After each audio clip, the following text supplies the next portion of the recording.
This is a Global Original Podcast. As you can hear from the echoey sound of my voice, I am recording this from the room in which the country is keeping its Christmas cheer. There's nothing in here. First off this week, a complaint about the way I sometimes talk when I'm taking the mick. Are you trying to be funny? Because I'm all out of laughs. Trying, yes. Harry on Twitter says, why are you putting on a deep Cockney voice to disparage Leave voters? Well, A, why not? B, some Leave voters who need disparaging have a deep Cockney voice. And C, reel your neck in, mate. Not everything is about you. God, everyone's poised at the end of their on the edge of their seat, desperate to take offence about something. If I'd done it in a gay Glaswegian's voice, would you also have written in and complained? Because I can do the whole show like this. I can do 3 hours like this. If that would make you happier. This says Abbott. It's a bit rude, isn't it? A bit presumptuous. Abbott. How about Mr. Abbott to you? Be polite! Says, Abbott, are you going to have to get a lock-up garage for your old car? No, I think you have to be a criminal to get a lock-up garage, don't you? I think you actually have to provide proof that you are a criminal and are going to keep a dead body in there. I've seen Minder, and I've seen that woman who smoked a lot. What was her name? The woman who smoked a lot. She was fighting against a negative view of women in the force, and she smoked a lot, and there was always prostitutes getting killed. What was that? What am I thinking of? Oh, I don't know, I'm new here. I was expecting a woman to answer. My God, every time I look up, it's somebody else. I swear 10 minutes ago there was a woman sitting in that chair. What the hell's going on in there? I mean, I know that I don't have any idea who it's going to be until about 5 minutes after I've started, and somebody eventually wanders in there. But usually they stay for at least an hour. They're changing them every 20 minutes now. Is it something I've said? Yes. Danny on Twitter says, Nick, humans have been around for 200,000 years. No, I think it's 6,000 years. We used to run around with the dinosaurs. Did you know that? It's a fact. I read it in a book. He says, humans have been around for 200,000 years. Do you honestly believe we're all going to be gone in 12 years or so? Is that a reference to climate change? Because, Danny, I mean this with the greatest respect, you would have to be a special kind of stupid if that's what you think climate change is about. That the human race is going to be gone in 12 years. Have people learnt nothing? This says, Abbott, can you or any of your viewers remind me if the Wicked Witch in The Wizard of Oz was from the East or the West? Brackets, serious question, says Max. Well, these are the sort of up-to-date issues that we need to be discussing on this programme. It's alliterative, isn't it? It's the Wicked Witch of the West. It has to be the wicked one. The witch from the East was... that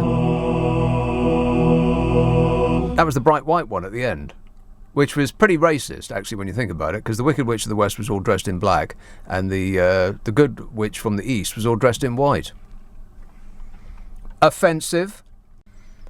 This says, interesting conversation, that last one, probably not the one that I just had, because this message is minutes old. It says, it shows our own narrative and thoughts, anti-royalty, anti-Trump, pro-Remain. So rightly or wrongly, you say to that caller, I know where you're coming from, but it's obvious where you're coming from. You can't hide it, right or wrong. You came from a point of view, lol. Does that make sense? Well, not on first reading. Shall I read it again? No. Okay, then. Richard in Holborn says, the witch of the East from The Wizard of Oz was called Glinda. She was the white blonde one, and a very good witch in my opinion, closely followed by the one in Cinderella that sings bibbidi bobbidi boo. Well, I've never seen it written out. Bibbidi bobbidi boo. B-I-B-I-B-B-I-D-I. Bibbidi, oh no, it is bibbidi bobbidi boo. See? That's fake news, me telling you that was wrong. Bibbidi, B-I-B-I-B-B-I-D-I. He says, now that's a proper tune. All the best. Thanks a lot, Richard. Now we're really getting deep down into the issues. Does this show make sense yet? No. And furthermore... No, no, no, no, no.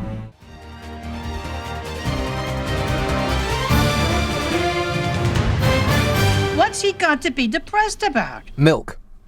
There appears to be a milk criminal in the building, and I'm very upset about it. Every now and again, I will go into the kitchenette area, which is just over there, to get my own coffee. I mean, ordinarily, if you are a person on the air, you have somebody else go and get your coffee for you. But not me. I'm a good boy, I am. I go and get it myself. Does Steve Allen go and get his own coffee? No. Of course not. He has clouds of assistants surrounding him to attend to his every need. But not me. Not that I'm complaining about it. Stop whining. And I go there to get my coffee, and do I need to reach into the fridge to get the milk? No. No, of course not, because it's already sitting on the counter. Somebody's gone in there to make their coffee. They go into the fridge, and I know that they've done this because the milk's still cold. They go into the fridge, which is just there, underneath the counter where they're making their coffee, and they make their coffee and they put the milk in. And by the way, this person... well, I'll finish this and then get on to the second crime. And do they put the milk back in the fridge? Negative. No. What kind of a person takes the milk out of the fridge, puts it in their coffee, and then doesn't put it back in the fridge, leaving it to sit on the top and get warm and go off? That's just plain evil. I'm not saying that it should be the death penalty, but they should at least get shot for it. A little bit. Lightly shot. Why do they... I think it's the hoodlums on Radio X. But I'm too frightened of them to go in there and, give them a piece of my mind. So I'll think negative thoughts about them. That'll teach them. And the other crime, of course, was that, the foil thing that you unscrew the top and there's this foil thing? They only tore off half the foil. What? That just drives me up the wall. Tear the whole lot off. Otherwise the milk doesn't come out right. Good grief. But apart from that, everything's fine. And to think that there's children who will go to bed hungry tonight, but at least they don't have to put up with that. That's right, I suffer in silence. You never hear me complain. Coming up, a chat about values and light and a presidential prediction. Naz says Parliament always had control. They had the ability to ratify all EU laws. What is this madness that we have descended into? I think that it is collective hope from people who have missed out on life through luck or a run of bad luck, because that's what life is. It's just a series of lucky or unlucky incidents, who believed that voting for Brexit was a lottery ticket to a better life. They were lied to, and they will discover that they were lied to in good time, I suppose, or they will be invited to blame their continued bad luck on something else. I wonder what that'll be. I'm keen to find out. I mean, I've said this several times on this programme, that I'm curious to find out what people will blame for their continued bad luck after we leave the European Union. Dave says, I'm a committed Christian. Oh. Shall I go on? I'm a committed Christian, pro-life, pro-Brexit, pro-Israel, and that's why I'm pro-Trump, for we share the same values. I assume you're joking. That's one of the funniest things I've ever read. Congratulations, Dave. You win today's prize. Prize not available. I'm a committed Christian, pro-life, pro-Brexit, pro-Israel, and that's why I'm pro-Trump, for we share the same values. Yeah, that's what the porn star that he slept with while his wife was pregnant says.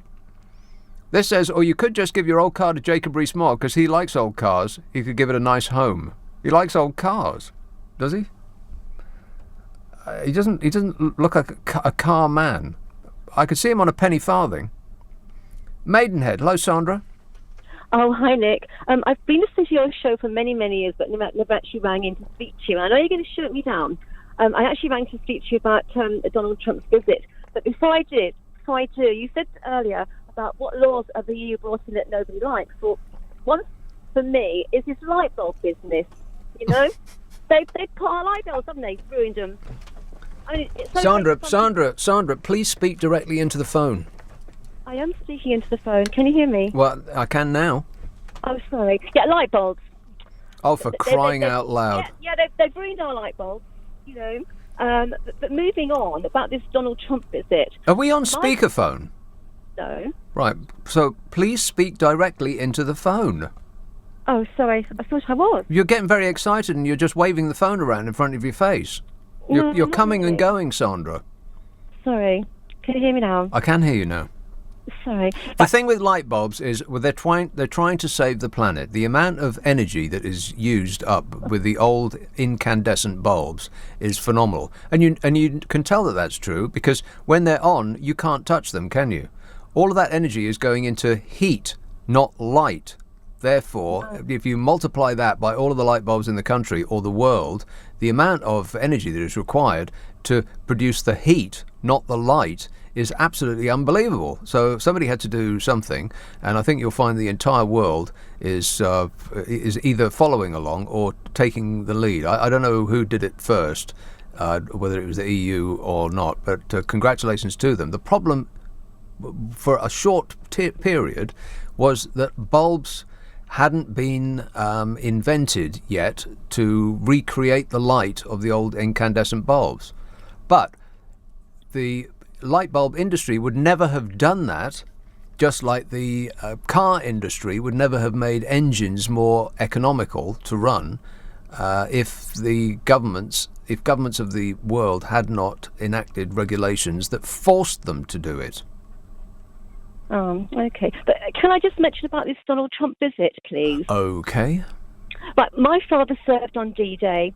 My uncle was shot down in a Lancaster in Bomber Command, and he lays in a French cemetery just before D-Day. And I know some people don't like Donald Trump, and I don't like some of the things he does and he says, but I think we should respect him as the President of the United States. No. Especially coming over on the 17th. No. We will respect him as the President of the United States of America when he respects the office of the President of the United States of America, and that's not some child that sits in bed eating chicken out of a bucket searching the TV channels for positive images of himself while he tweets insults to former Miss Worlds.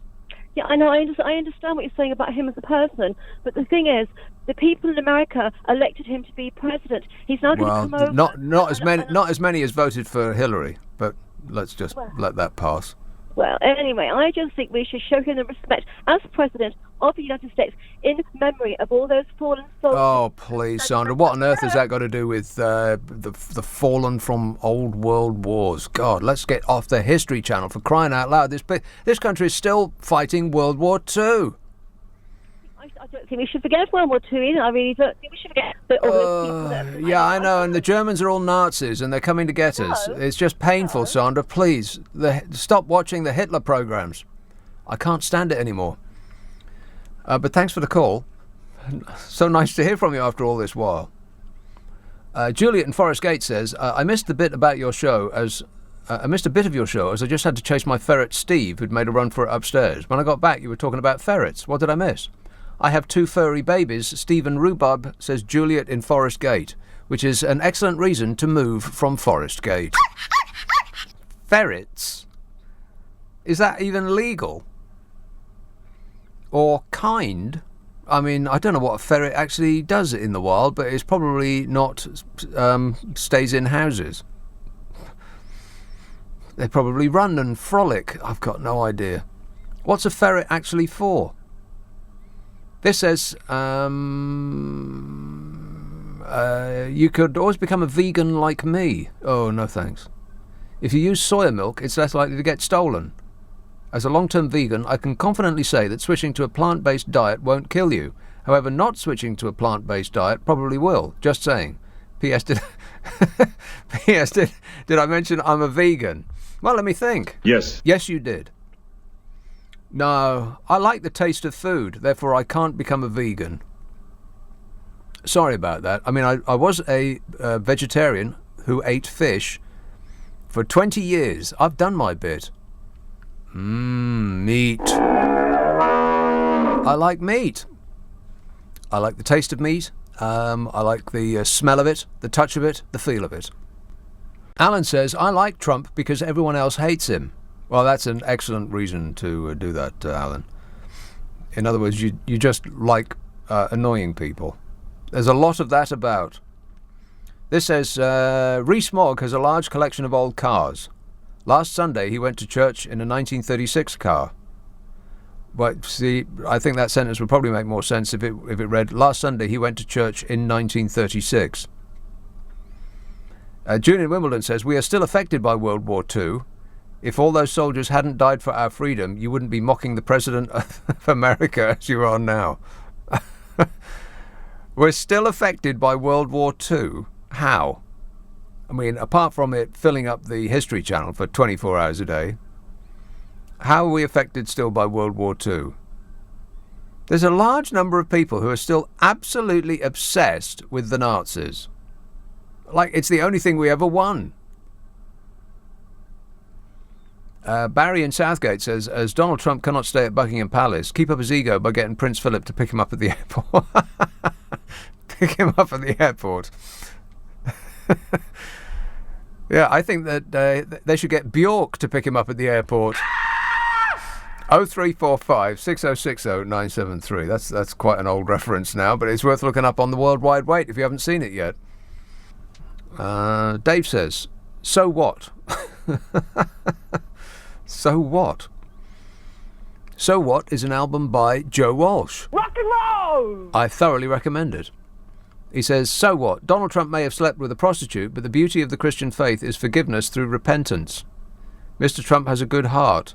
He is the most successful president of modern history and will landslide into a second term, says Dave. Well, first of all, I thought you were kidding, Dave, but now, alarmingly, I think you're serious. You can't possibly think that Donald Trump is a religious man. Mr. Grabby Hands. Mr. I'm the head of the Miss Teen America Beauty Contest, and so I can go backstage and go into their dressing rooms, and there are all these naked girls around, and it's fantastic. And I can do it because I'm the guy who owns the contest. That guy. Mr. Christian Faith. You're kidding me. Are you so deluded that you actually believe that? It's staggering. It really is. It really is just unbelievable that people can be so deluded that they actually buy into that. He has got to be the best con artist ever, and he's not even that bright. All he does is just tell people what they want to hear. Really, just by throwing words out until he gets a round of applause, and then he just go, "Oh, okay, that one. You like the wall thing? Okay, well, we're going to go with the wall thing. Lock her up. You like that? Oh, okay, I'm just going to repeat it over and over again." He just throws all these words at the wall like spaghetti, and whatever sticks is what he goes with. And you buy that he's a Christian. Incredible. And as for the forgiveness part, and that's not really what I get from religious types. Well, acceptance, and I think from what I see from religious types, they are almost always the opposite of what Jesus would do. I mean, Jacob Rees-Mogg went to church. Really? What does the Bible say about rich men? Remind me. People just pick and choose passages that they want, and they underline it in red and insist that it's absolutely true and there must be no deviation. And then they completely ignore all the bits that they don't like. I mean, I would say that it's hypocritical if it wasn't so obviously hypocritical. Newcastle. Hello, Ken. Good evening, Nick. Ken. Thanks for taking my call. Thanks for making your call. I really appreciate that, and I mean that. Yeah. Do Why do I get the feeling that you don't mean that? Do you know the purpose of the Ten Commandments? Why they are given in the Bible? Why has God given us 10 commandments? To give us 10 things we shouldn't do. Well, the purpose of the 10 Commandments is to point out to us all that we are all guilty sinners. We've all. Well, you speak for yourself, the 10 mate. Commandments. Well, have you ever told a lie in your life? No. That's another lie. That's your sin lie today. Yeah. You see, the At purpose least. of the 10 Commandments, Nick, the purpose of the 10 Commandments is to point out to us that we all commit sin and we need a Saviour. No, the purpose of the Ten Commandments is a guide to life, surely. No. Yes. No. Thou shalt not murder. Yes, you can murder somebody with your lips. You can. No, I destroy don't. their Well, you could character kiss them with to your death, I lips. suppose, in extremis. I am imagining it at this moment. You could actually kill someone with your lips. Disgusting. But Yes, it you would can take a long destroy somebody time. with gossip. You could suck them to death. No, you can destroy people with your gossip. You can destroy their character. You can cause Oh, them to well, lose in their that case, job, Donald Trump probably etc., has etc. killed people. Of course he is. He's guilty. I'm guilty. Are you not guilty? Are you I'm sinless? not as guilty, that's for sure. Are you sinless?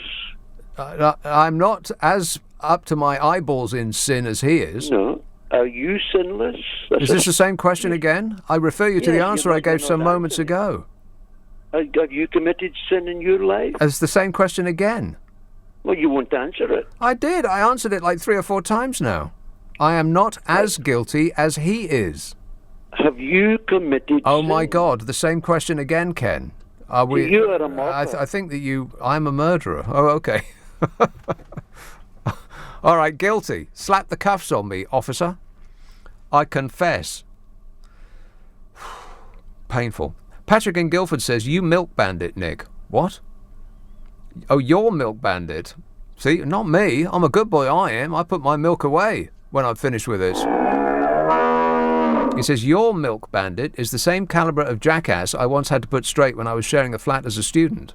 For some time, my precious marmalade, peanut butter and Bovril was going down without my help. That was until I began placing advisory notes inside the jars to let the culprit know that I'd been spitting in them after use for the last 2 months. Unsurprisingly, the problem dried up overnight, as did the spit. Yeah. Well, that's disgusting. Thanks, Patrick. Now I feel really ill. If I didn't already after that last call, what with finding out that I'm a murderer and all. Yes, I must admit that was quite disturbing. Coming up, where the human race really comes from, which might really surprise you. Would you mind telling me what this is all about? It's about the disintegration of the planet as we know it, or the people that are on it. The planet's doing just fine. It's the people that are on it are in trouble. Leeds. Hello, Lawrence. Hello, Rick. How do you do? Good, thanks. I'm a massive fan of yours. I'd actually call that the history thing. It's really annoying to me. But in terms of Trump coming to speak in Parliament, it's like we all know that he knows words and he has the best words as well. So there's no concern there. But just before we go on, Lawrence, are we on speakerphone? Yeah, I am. Right, take us off. It's very, very hard to understand what you're saying. And he just hung up. Sorry, man. How's that? Oh, there you are. Yes. Yeah, I was just saying, it's like with Trump, it's like he knows words, he knows the best words. Mm-hmm. That's fine. He does. Yeah. We know that because he told us. But yeah, it's like I'm curious because I did history for my degree. And I loved the History Channel. And it's been hijacked by all these right-wingers being like, we won the war. And it's like, do you know what the war was? Do you know what the war actually was? We didn't win the war. We took our part, we did our bit, but we didn't win the war. We were part of the guys, you know? It really annoys me. It really grinds my gears. Sorry, it's a massive. Clearly, as you can hear, it's a massive thing for me. Yeah. Well, calm down. It might never happen. Oh no, that's right. It already has.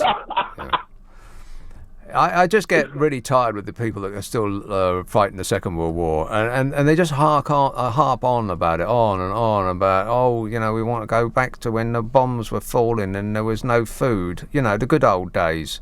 It's just painful. It's over. We won. Get over it. Thanks a lot, Lawrence. You need to get a new phone because that one is dreadful. Let's have a call in Finchley. Hello, Alex. Yes, I want to correct you on something, Nick. Oh, no, I've got something else wrong, have I? God, I keep doing it. Why can't I do my research? I'm such an idiot.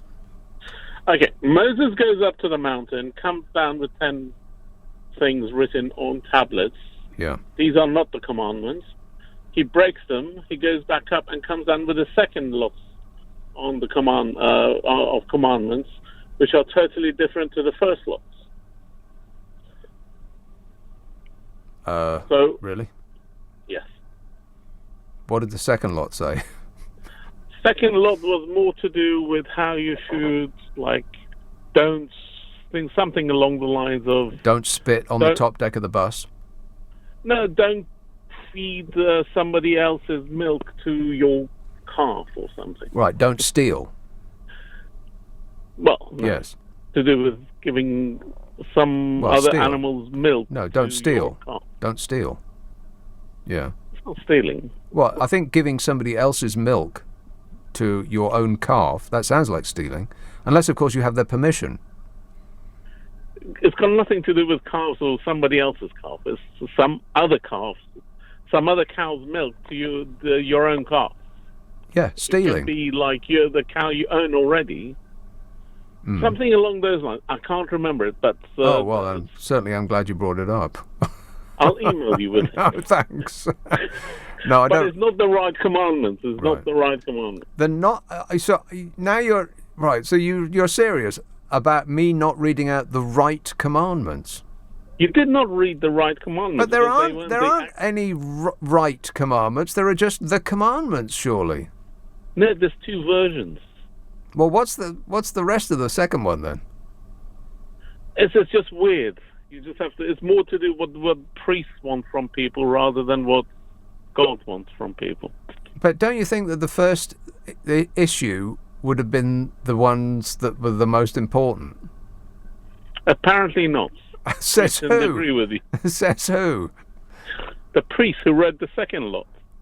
It wasn't God, because God... Well, then, I think that... I mean, I don't know much about it, but I think that God's word would have sway over the word of some random priest. I know, but the priest said that God wrote the second lot as well. Right. So we just take his word for it. Whoever he was.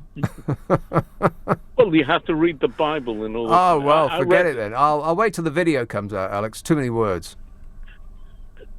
Well, next time I'll get you a verse and the exact verses that you need to look at. All right. Okay. Send it to me on DVD. Thanks a lot, mate. 0345 6060 973. There's no second list. There's not 20 commandments. There's just 10, surely. And Donald Trump is chewing his way through them as fast as he can. Thou shalt not murder. Well, we don't know that he's not definitely killed somebody with his own hands. Thou shalt not commit adultery. Uh-oh. Wrong. Thou shalt not steal. Wrong again. You fail this test, Donny. Your feet are going to be on fire from now until the end of time.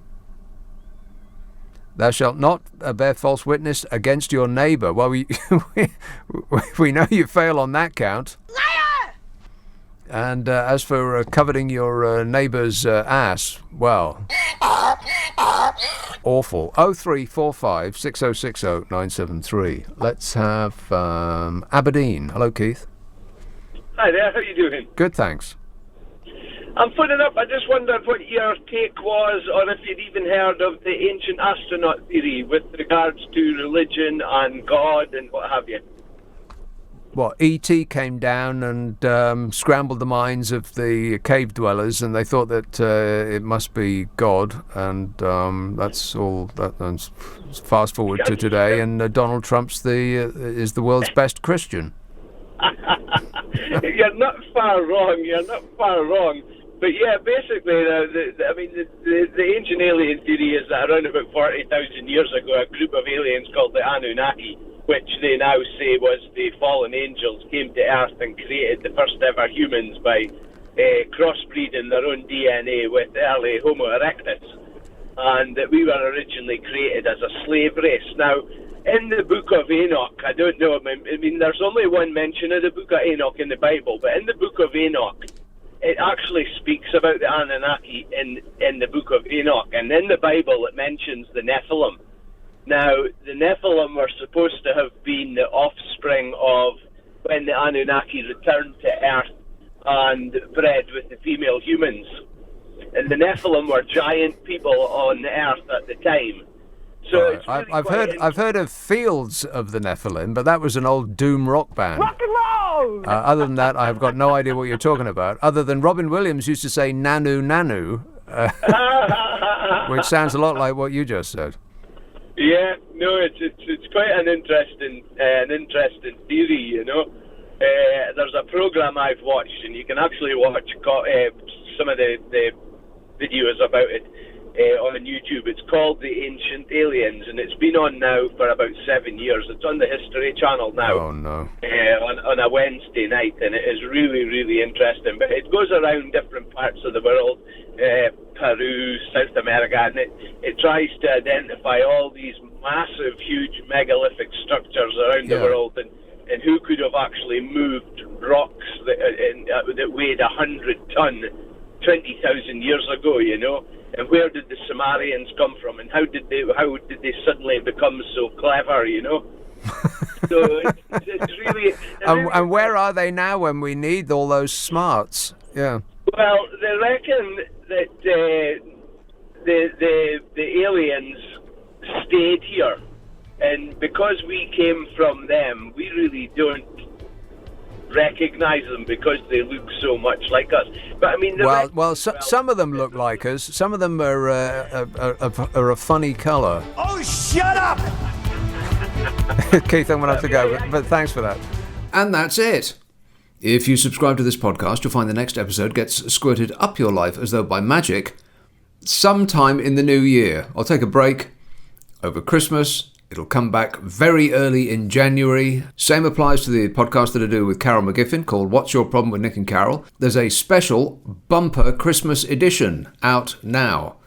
And don't forget the A to Z of 2020, which starts Christmas Eve at 10 and runs every night until New Year's Eve. The A to Z of 2020 starts at 10 o'clock Christmas Eve, and you can listen back to those shows on a podcast called Nick Abbot, The Whole Show. Just do an internet search on my name, Nick Abbott Podcasts, and it will all appear right in front of your very eyes. I hope you have a good one, as good a Christmas as it's possible to have, and that next year is much better. Bye-bye.